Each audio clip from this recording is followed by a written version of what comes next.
Hey guys, today I wanted to talk to you all about mirtazapine.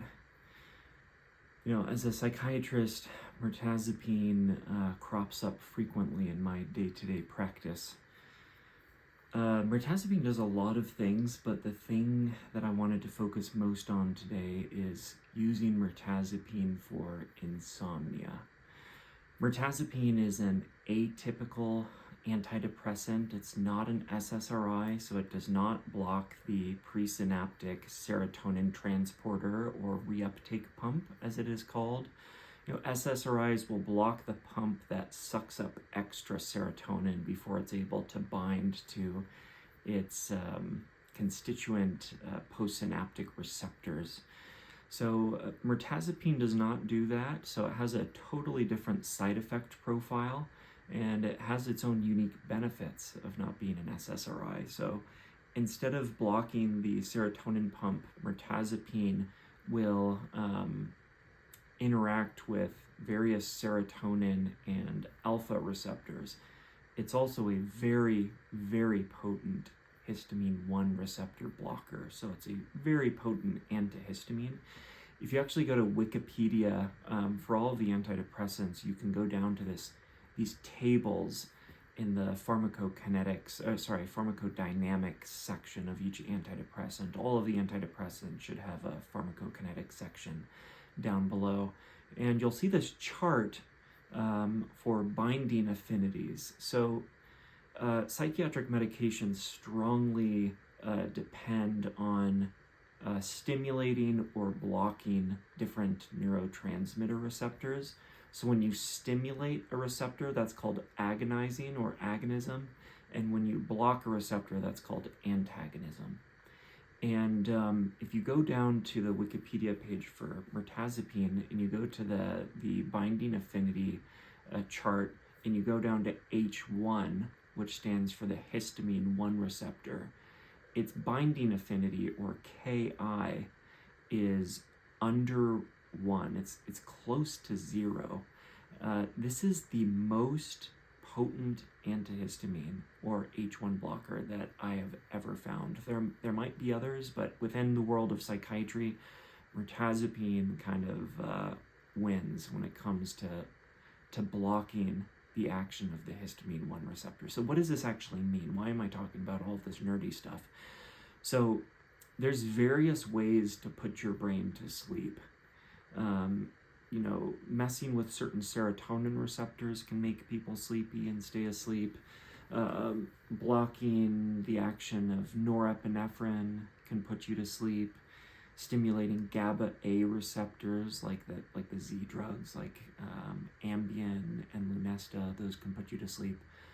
One of the easiest ways to put a mammal to sleep, though, is by blocking the histamine 1 receptor. So because mirtazapine's affinity for blocking the histamine 1 receptor is so strong, it actually saturates these receptors at very low dosages, and this leads to some pretty interesting clinical findings or patient experiences with mirtazapine. So the actual dose of where it completely saturates, like it blocks all of the histamine 1 receptors in your brain, the actual dosage isn't known, and it'll of course depend on the patient and whether they're a slow or fast metabolizer of with the CYP2D6 liver enzyme, which is the main way that your liver breaks down and inactivates mirtazapine. Putting that all together, it's impossible to know the dose, but in my experience as a psychiatrist, it appears, I would guess, I would hypothesize that mirtazapine completely saturates the histamine 1 receptor at 7.5 to 15 milligrams, maybe under 7.5. So this is important because when patients are using mirtazapine, they'll often come back and say, yes, it's helping me sleep, but I could use some more help. Let's boost the dose. And what I tell patients is that if they're already at 15 milligrams, going above 15 milligrams will have no effect on sleep. Weirdly enough, mirtazapine at higher dosages might actually reduce sedation and actually cause people to stay awake. This is because, at low dosages, you've already completely maximized the sleep-inducing effect by blocking H1, the histamine 1 receptor.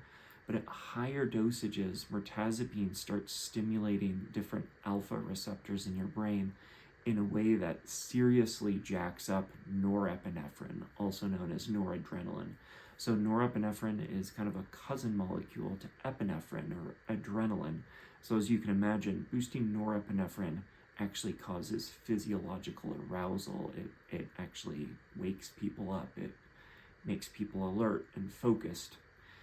Boosting norepinephrine can also substantially boost mood, and that's probably one of the main reasons why mirtazapine at antidepressant dosages, 30 to 60 milligrams, can be such an effective antidepressant for people.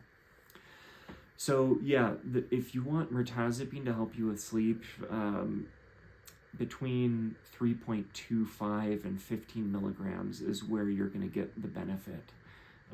Mirtazapine is, as I say in the title, can be extremely sedating for about a third of patients. And this goes back to what I was saying about the liver enzyme. So about a third of patients are slow metabolizers when it comes to drugs that are metabolized through the enzyme in your liver called CYP2D6, or 2D6 for short.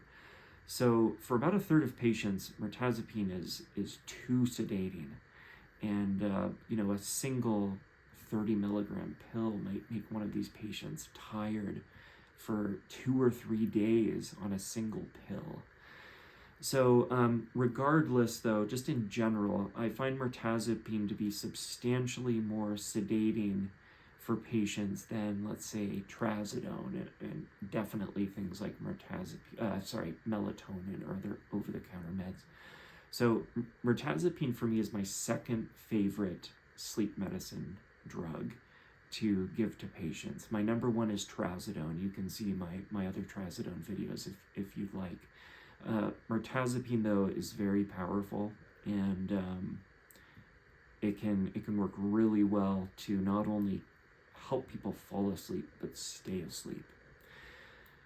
In terms of side effects for mirtazapine, the ones that I see the most, and the ones that make people stop it and not want to be on it anymore, most commonly is number one, next day sedation. This will be especially true for the third of patients that are slow metabolizers of 2D6 metabolized drugs. Number two is increased appetite / weight gain. It's common for people to, unfortunately, gain 10 to 20 pounds in the first 6 months of starting mirtazapine. In my experience, once someone has gained the 10, 15, maybe 20 pounds, it tends to kind of teeter off, and that effect seems to go away for a lot of patients. So, if you're okay with a little bit of weight gain, or you need to gain weight because you're underweight, then mirtazapine might be a good option for you. The third most common one I see is dizziness. Any medicine that can acutely reduce anxiety or cause sedation or help you sleep, all of these will have dizziness as a risk. You can also get dry mouth with mirtazapine. So those are the most common side effects. That it being too sedating or causing weight gain are the two things that you really need to look out for. And then there's the dizziness. Some cool things about mirtazapine is that if it works really well for you, as it does for a lot of patients for insomnia at like 7.5 to 15 milligrams, if it works great for you and you also have depression or anxiety, as a psychiatrist, I'll often ramp it up to antidepressant or anti-anxiety dosages, which starts at 30 milligrams. 30 milligrams is the most common dose to use for mirtazapine, but you can go up to 45 or even 60, and in some studies and with some psychiatrists, they'll go up to 90. That 60 to 90 milligram dose, patients will often actually have to take in the morning because at that dose, it's ramping up norepinephrine enough to counteract the antihistamine effect, so that instead of making people tired, it can actually make them activated and awake. Other cool things about mirtazapine is because it's not an SSRI, it's generally regarded as safe to mix mirtazapine at any normal dose with SSRIs or SNRIs, and the risk of it causing or triggering serotonin syndrome on patients that are already on antidepressants appears quite low. I've never had a patient develop serotonin syndrome by adding mirtazapine at any dose. So, it's FDA approved for major depressive disorder, but it's also often commonly used for generalized anxiety disorder and other anxiety-related disorders. The evidence is pretty poor for it helping things like OCD or PTSD, though, so keep that in mind. So, mirtazapine is also quite cheap. It came out, I think in 1996. It became generic in 2004. So with insurance, it's quite cheap. Even if you have no insurance, it's quite cheap, especially if you go to goodrx.com and just print out or show them one of the coupons on your phone. It's very affordable for most patients, especially if you avoid pharmacies that regularly rip people off with their insane costs, which is like Walgreens and CVS. So in general, mirtazapine is a very powerful sleep medicine. It works really well for a lot of patients. For some patients, of course, it won't work. I find that it does not work nearly as well, or the odds of it working are not as well in people with PTSD. That's true of any sleep medicine, though, because the insomnia you get from PTSD is significantly different than the insomnia that one would get if it's just idiopathic, like you don't know what's causing it, or secondary insomnia due to a depressive or anxiety disorder. It's great. Sometimes it's too sedating. Sometimes it can cause weight gain. It's generally safe to mix with other antidepressants. You can augment the effect of your other antidepressants by bumping it to actual antidepressant and anxiolytic dosages. Actually, there's this thing that psychiatrists call California rocket fuel, which is mixing Effexor with mirtazapine. There's a few small studies that suggest that it might be a good option for treatment-resistant depression. These small studies are also suggestive that it might kick in quicker. The reason why California rocket fuel might be a good option for patients from like a chemistry or pharmacokinetic standpoint is that you're hitting various receptors and boosting, various neurotransmitters that we try to boost as doctors to help people with depression and anxiety. So, Effexor is an SNRI. It'll increase serotonin and norepinephrine. When you get to really high dosages of Effexor, like 250, 300, it even starts having some pro-dopamine effects. When you add in the mirtazapine, which is not a reuptake inhibitor of serotonin or norepinephrine, but will increase the signaling of both by directly stimulating receptors. Actually, I take that back about serotonin. It'll boost norepinephrine, the effect on boosting serotonin. Forget that part. I'm not,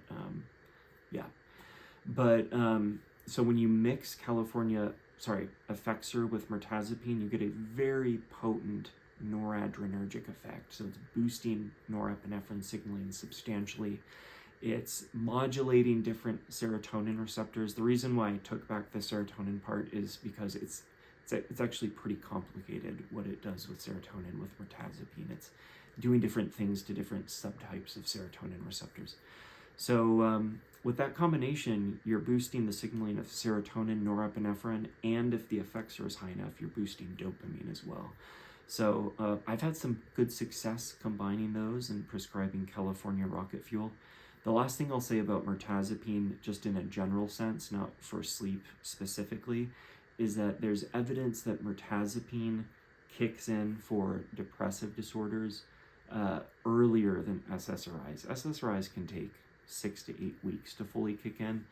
Mirtazapine, you might start feeling substantially better at 2 weeks. A lot of patients will feel much better immediately just because if you get a depressed or anxious person to sleep, that alone will substantially improve their symptoms, especially with depression, where abnormalities in sleep and the circadian rhythm are very important to those disorders. So yeah, that's mirtazapine in a nutshell.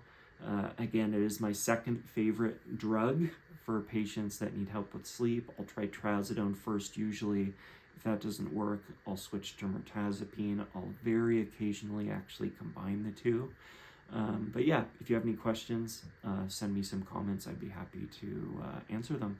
Remember that none of this is medical advice. Don't make any medical decisions without consulting with your licensed healthcare provider.